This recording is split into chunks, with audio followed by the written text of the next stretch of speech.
Hi everyone, Lance Bond, FSI founder with yet another FSI member spotlight, this one for thought leader Ron Shevlin. He's a senior contributor at Forbes, director of research at Cornerstone Advisors, and author of 2 books.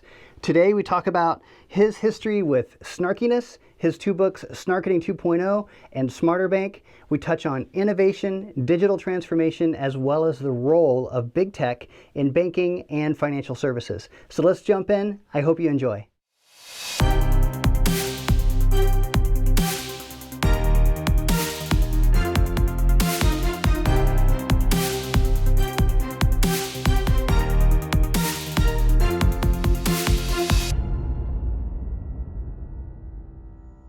So Ron, how did you originally get started with this idea of snarketing or snarky marketing? Well, Lance, about 15 years ago, I had a boss. I was working at Forrester Research. That's probably a little more than 15 years ago at this point. But I had a boss at Forrester Research. He's a good friend of mine. We've known each other for years. And he comes up to me one day and he says, "Ron, you know what your problem is?" And I said, "I only have one." And he said, "Well, actually, that's kind of part of it. You know, you're a snarky guy, and snark doesn't always play with everybody."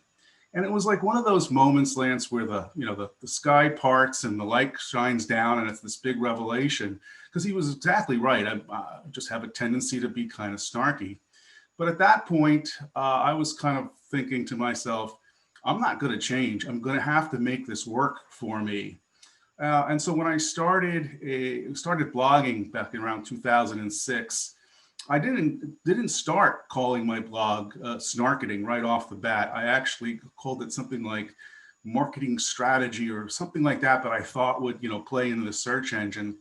But after a while, and I had moved on from Forrester, and the next boss I had picked up on this as well.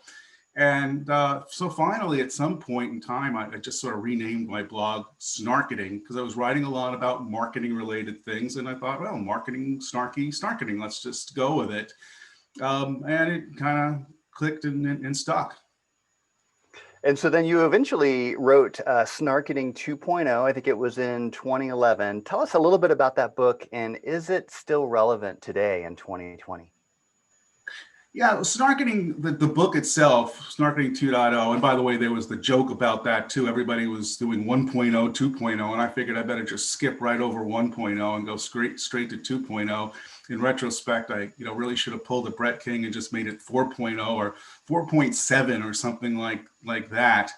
But really what that was a compilation of many of the posts that I had published on the blog itself that after time, kind of looking back on it, I started to see some common themes. And, back then, Lance, it was really marketing focused with a heavy, focus on financial services, but it really wasn't about banking per se as much as it was about marketing. I have to say that at this point, it's probably outdated. I think there's a lot of things that, from a digital marketing perspective have changed and matured in the past 9 to 10 years. That would make that much less relevant than it was today.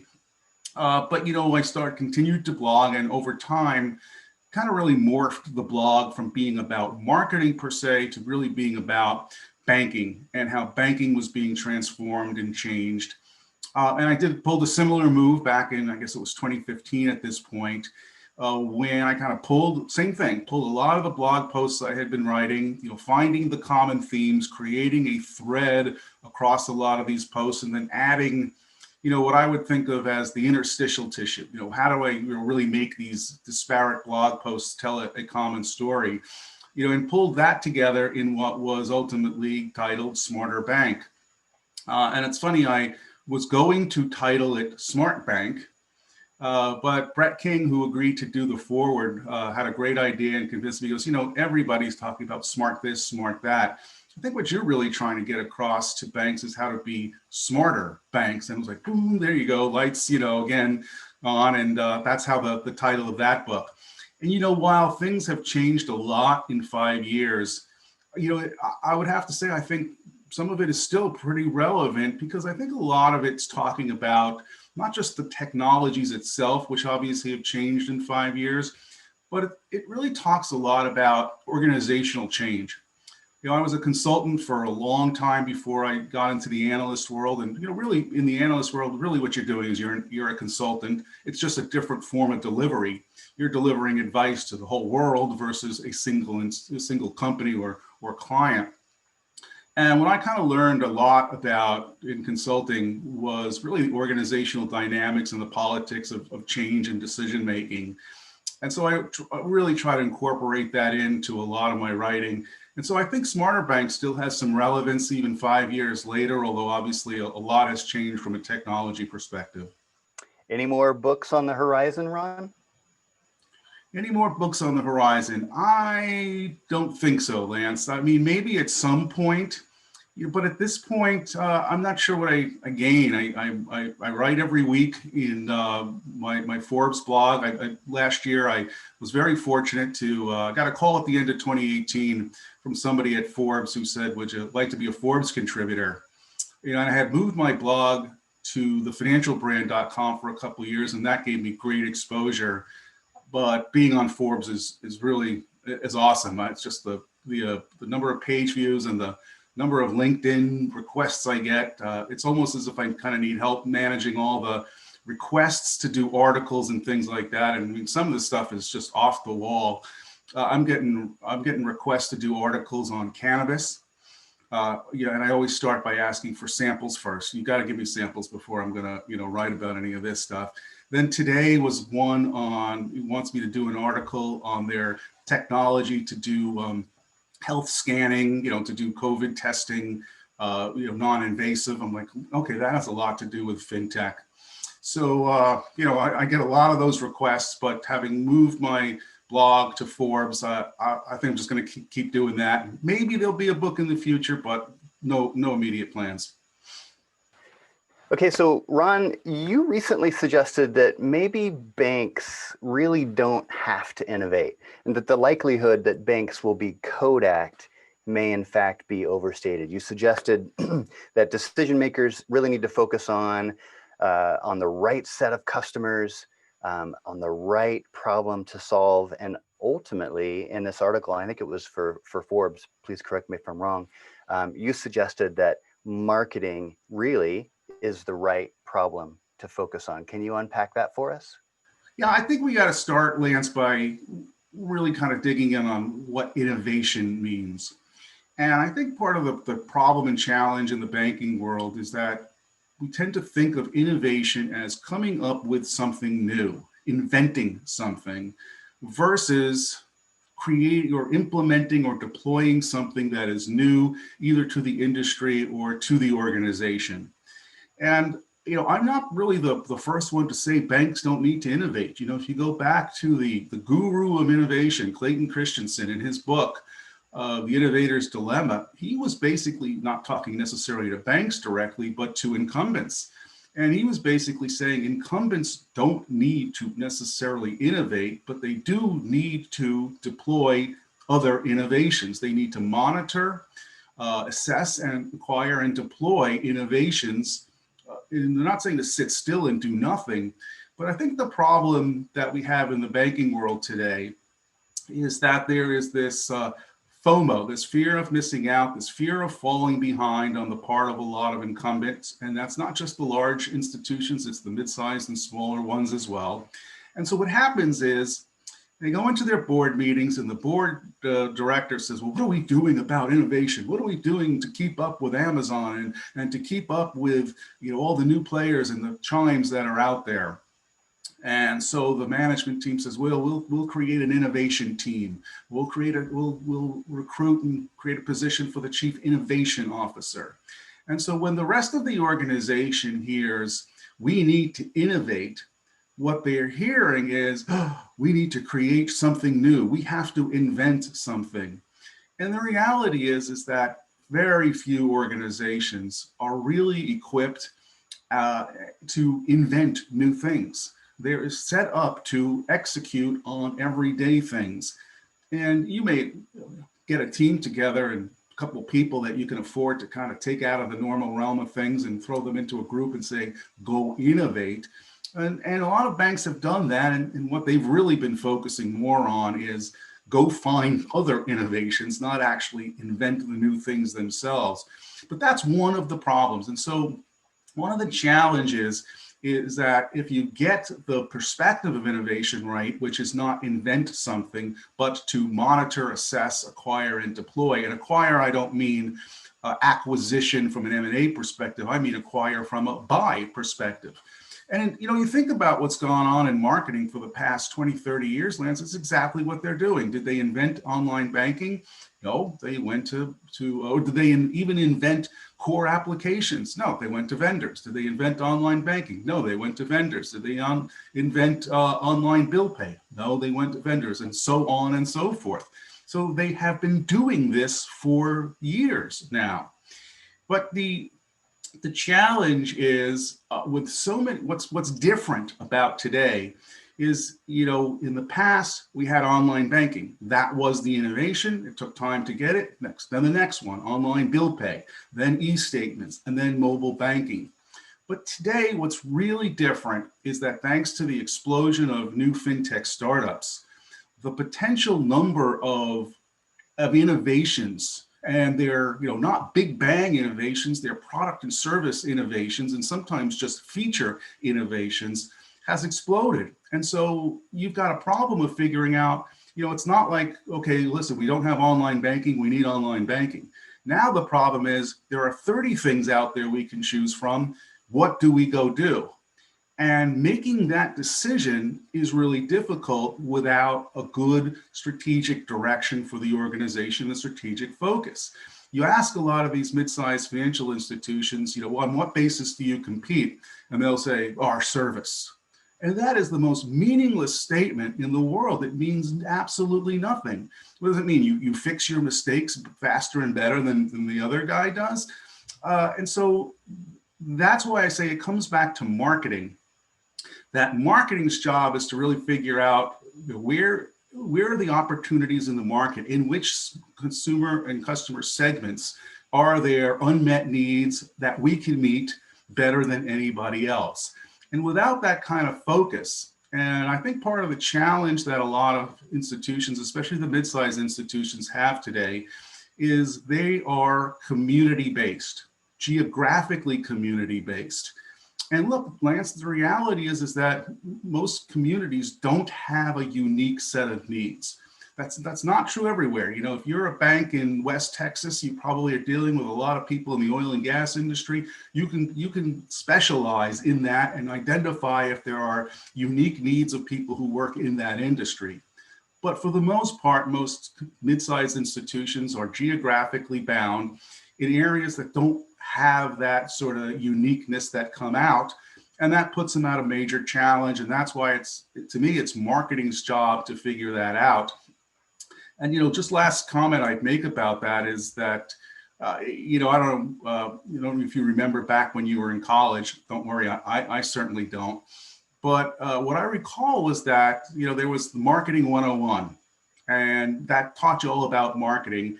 And I was actually an economics major in school, and I remember taking microeconomics and macroeconomics. And microeconomics was really about the economics of the firm. Macroeconomics was about the economics of the economy overall. And if you think about how marketing is both taught and practiced, it's really micro marketing. It's really, find the needle in the haystack, find the customer who has needs that you can meet, versus macro marketing, which would be, let's look at the market as a whole and figure out what the unmet and unique emerging needs of the market as a whole are. And very few marketing departments in financial institutions really practice macro marketing. And I think that's why I was really honing in on marketing as a problem in the article that I published. So Ron, I know that you have a passion around business transformation, and we just spoke about innovation. Tie the two together for me, and maybe this is more for the FSI or financial services innovators, newbies. Maybe give us an example that might be top of mind for you of how a particular financial institution innovates or is innovating, and tie that to business transformation. Why do we often see those two topics together? Let's look first at innovation. I think digital transformation and innovation are two very separate topics and practices, Lance. But let me address your first question first around innovation. One of the first financial institutions that comes to mind as being innovative, oh, actually two come to mind right off the bat.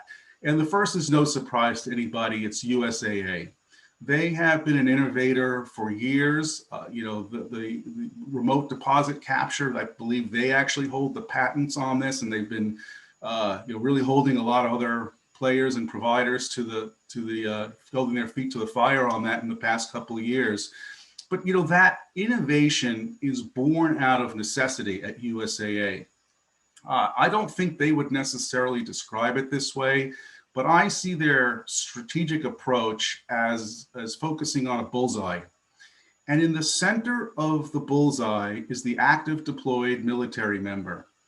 And they design all of their practices and identify all the things they need by understanding the needs of that active deployed military member, who, by the way, as we all know, does not have the luxury of just getting up in the morning, taking an hour or two off from work, and going down to the local branch to sit and apply for a loan or open up a financial account. So they don't have that luxury. And so understanding those needs of that unique segment of the customer base forces them to figure out, well, what do we do to meet the needs of that? So that's, again, goes back to my last bunch of comments around marketing. It's about understanding the needs and then executing on that. When they come out and realize there's nothing out there, we're going to have to develop it ourselves. So USAA, I think, is a great example of one of the major institutions that was very focused on innovation, but everybody kind of knows that one. The other bank that comes to mind as is truly being kind of very innovative is Radius Bank here in the Boston area where I live. Small bank. I think they might be a billion or so in assets, maybe even a little smaller. And in a tough market in Boston, we've got Bank of America here, who's basically gobbled up every bank. I've been here in 30 years. I've done business now with 5 or 6 banks, and yet I've never changed my account because they've all just been acquired. And then finally, it was Bank of America. Tough market from a retail banking perspective. But because of the necessity of being in a challenging market, they have innovated from a services perspective, and I think was actually one of the leading banks in terms of creating this bank as a service capability, seeing what the trends were, staying on top of those trends. And then I think they've done a good job from an innovation from a partnership perspective. If you look at their marketplace on their online and mobile banking platforms, they're partnering with companies like Billshark to provide bill negotiation services and other fintech startups. So while a lot of other banks are just talking about partnerships, they're actually out there already deploying them, implementing them in a marketplace construct.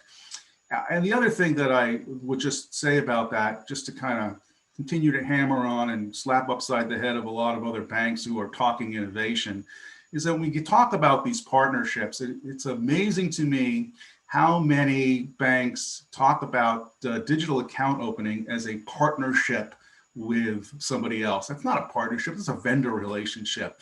You're just using that vendor to create a new capability to open up accounts digitally, improve the onboarding process, and not to put that down at all. It's very important, but we need a lot more innovations around the product and service delivery versus just the process improvement.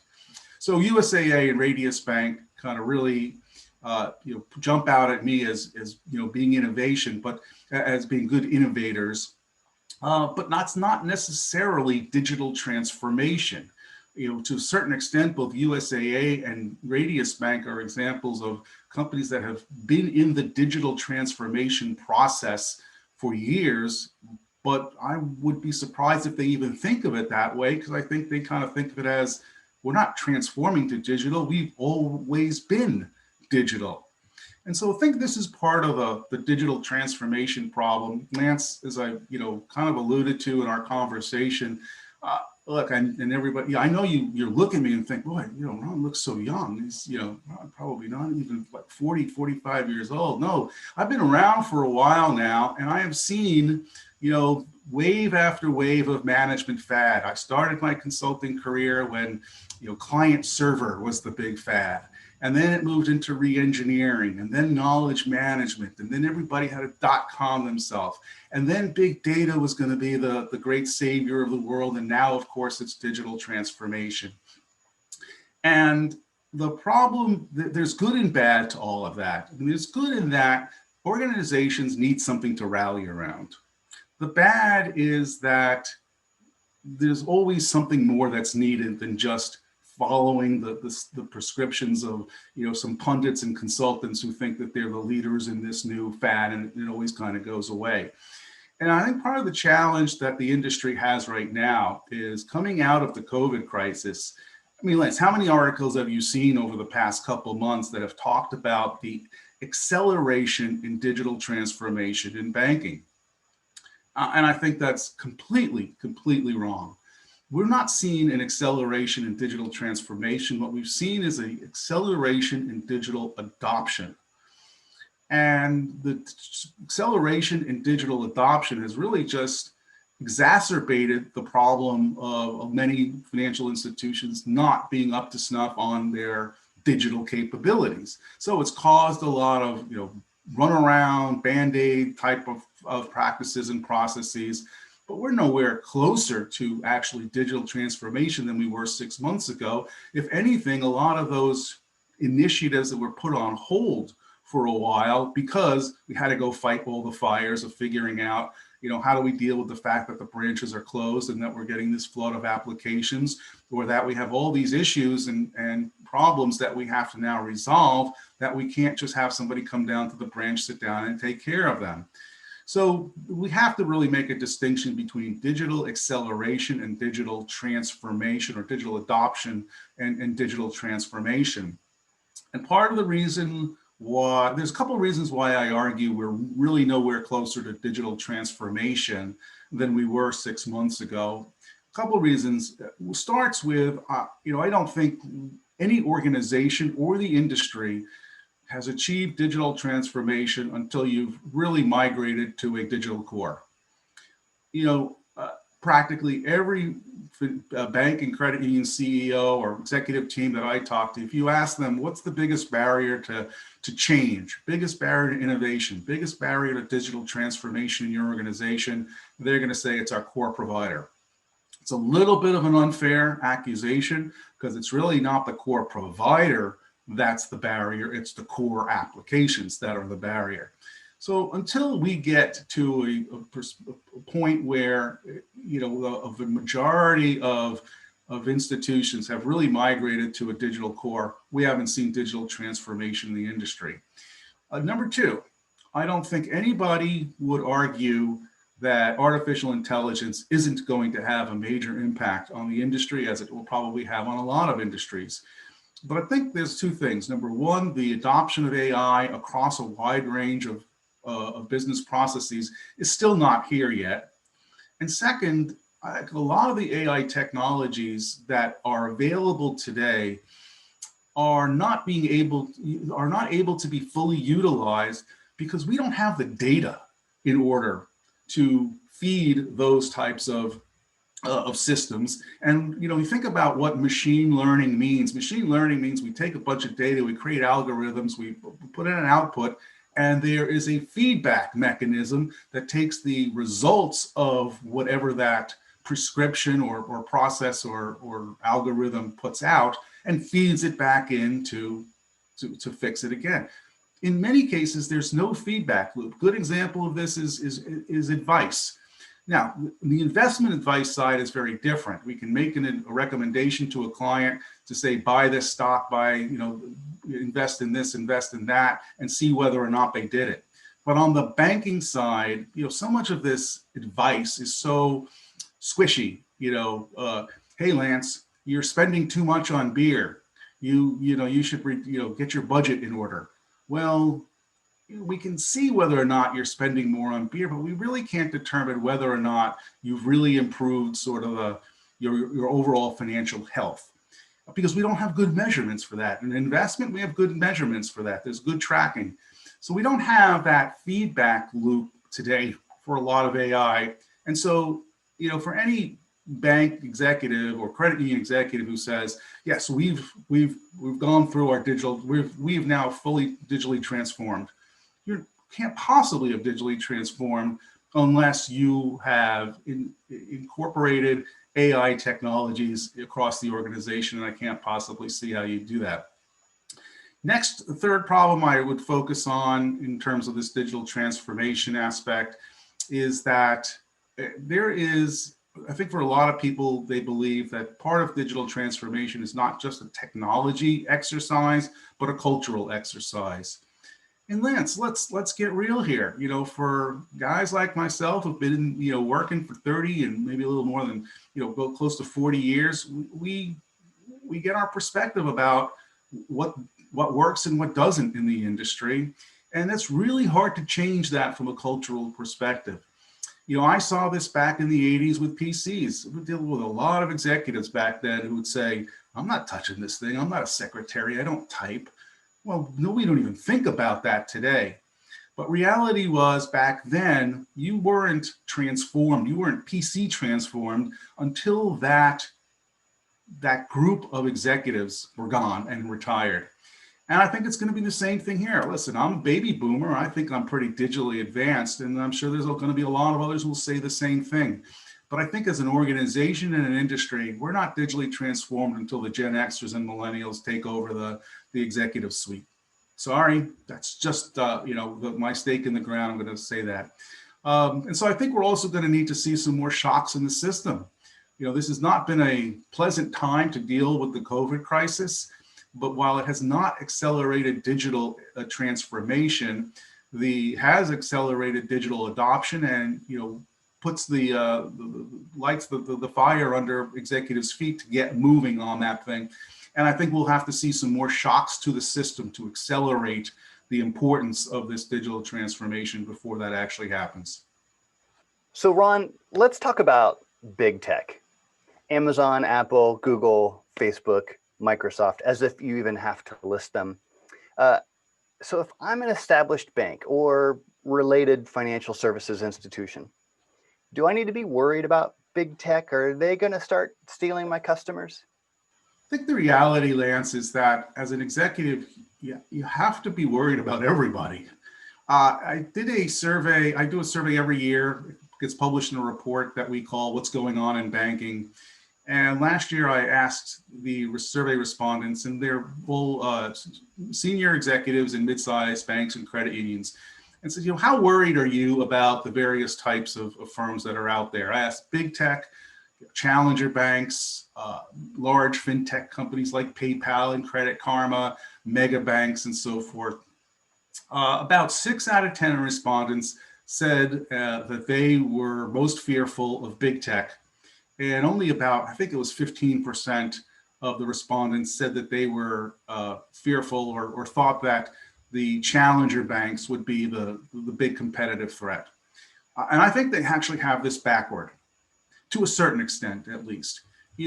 Because it's hard to lump all the big tech into a single bucket because they are really taking different strategies and approaches to the market. And it's clear why a bank executive would be fearful of a company like Amazon or Apple. Both of them are offering financial services products today. I mean, you look at Amazon, they're already doing lending, they're already doing payments, they're already doing a lot of those things. And now Apple with its credit card, and that's not an affinity card from a merchant. That's a general purpose credit card intending to go up against everything that Capital One and Chase could offer in the market. And so while I think Apple is really going out there with a strategy that is intended to compete with the banks, Amazon, I would say not so much. And in particular, Google, we're coming up on about a year since Google announced it was going to offer a checking account. And of course, the media pounced on that, saying, ooh, look at that. Google's going to put all the banks out of business. They're going to offer a checking account. Well, what have they done in the past year? They've gone out and partnered with banks and credit unions too. I'm still a little leery about exactly what that partnership is going to offer the banks and credit unions and why Google actually needs that. But it has led me to believe that part of it is because I think Google just actually wants to be the next big fintech vendor. In addition to partnering on the checking account side, they have their cloud offerings. They've made a lot of progress in Europe in particular in the financial services industry with their cloud offerings. Lesser so here in the U.S., but I think that's just a matter of time before they start ramping that up. They also announced a couple of months ago a loan processing, an AI-driven loan processing tool to help with PPP decision making and forgiveness. That's a word I really have a lot of problem with. I always tend to forget. It's for the PPP forgiveness process. So, really what they're kind of coming to the market with is saying, we don't want to compete with you banks. We want to be your providers. We want to be your vendor. And I think it's the same thing with Amazon. A couple of years ago, Amazon made the news when it was revealed that they had issued $1 billion in merchant cash advances to their merchant community. And everybody, again, oh, look at this, Amazon's getting into banking. They're going to put the banks out of business. Well, I don't think people are asking the right questions there, Lance. The question to be asked is, why was it only $1 billion? Was that because that represented the total amount of demand for merchant cash advances among their merchant community? I can't imagine that that's the case. Really, just $1 billion? Oh, is it because Amazon only had $1 billion? No, I can't imagine that's it either. I think it's because, well, they're just kind of testing the market, see what will work, see how well their algorithms work, and if it were really going to be profitable to do this themselves internally. And so what have they done this year or in the past year or so? Partnered with Goldman Sachs, not just to provide merchant cash advances, but to expand merchant lending altogether. And when they announced that, it was also leaked that they had plans to actually create more of a marketplace to bring other financial institutions into the scheme, but went ahead and only partnered with Goldman Sachs from the start. So at some point, they're probably going to expand that out. And it's the same thing with everything else. Why does Google want to open up why would Amazon rather want to offer a checking account when it could make a whole lot more money by being the platform to banks to say, well, you guys will be your distribution channel to get you business. And why would banks do it? Cost of acquisition. The cost of acquisition is going to be so low to get it through Amazon. And by the way, Amazon will probably take care of all the KYC and account opening legalistic stuff that the banks need. It's a partnership. And it's not really a partnership, it's a vendor relationship. So number one, on one side of the coin, I think that banks are over worried about big tech because I think big tech wants to be partners and vendors, providers to the existing banks, not competitors to them. On the other hand, as I mentioned, only about 15% of the respondents to my survey said that they were worried about the challenger banks. And I think they got this one wrong too. Yes, you look at the market today, only 8% of US consumers say that a challenger bank or a digital bank is their primary bank. But Lance, what I think a lot of financial services executives are kind of missing is consumer behavior has changed dramatically over the past 5 to 10 years. When I got out of school, you dumped the student checking account you had, you got a new checking account, and maybe you changed it after, a couple of years when you had a really bad service experience. My oldest daughter is 30. When she got out of school, one of her first questions was, Dad, do I need a checking account? Because at the time, it was like you can get, a prepaid debit card and use it as if it were a checking account. Now, my youngest daughter is 20, and her question when she gets out of school is going to be, Dad, how many checking accounts do I need?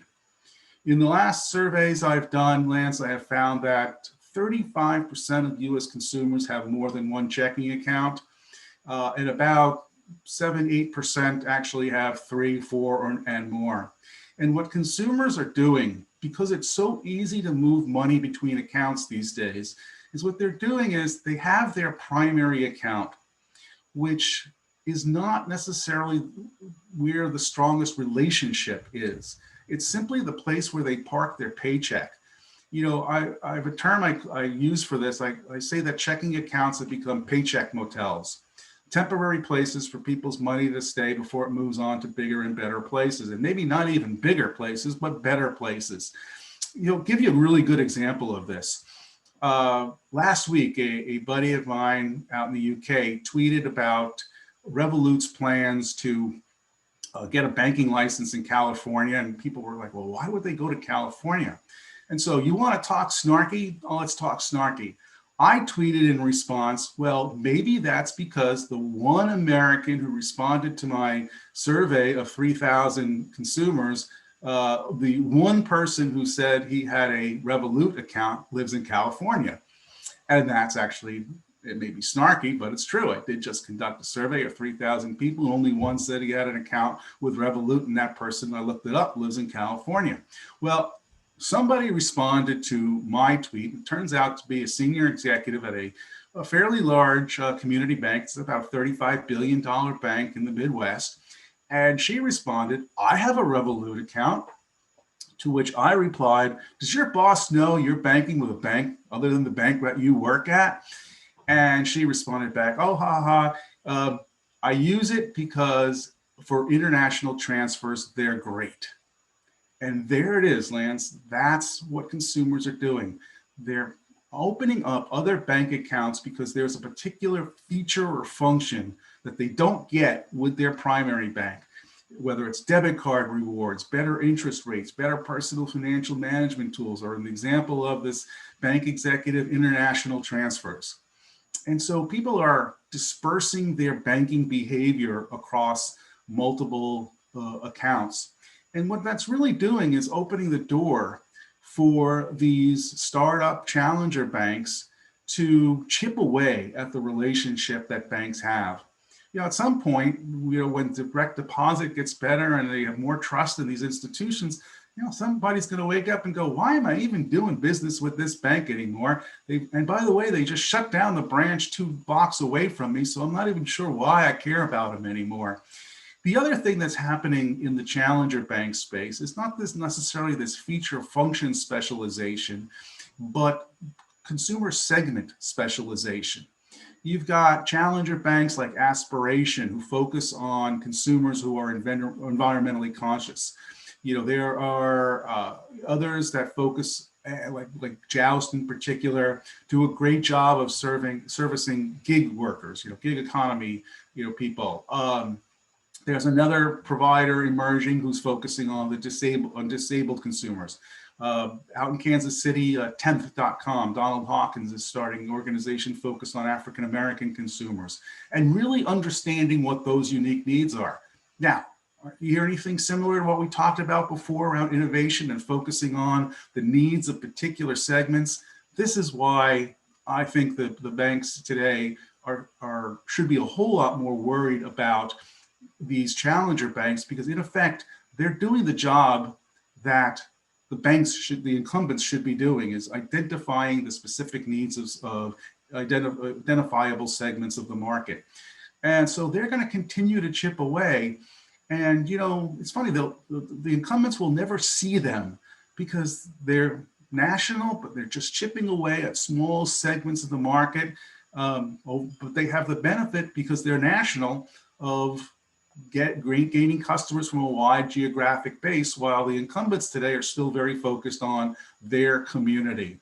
So that's why I think, too much worry about the big techs, not enough worry about the challenger banks. Thank you so much for your time today, Ron. It's been a ton of fun. I've really enjoyed your polished snarkiness and insightful perspective. Thanks a lot for having me, Lance. Appreciate this opportunity.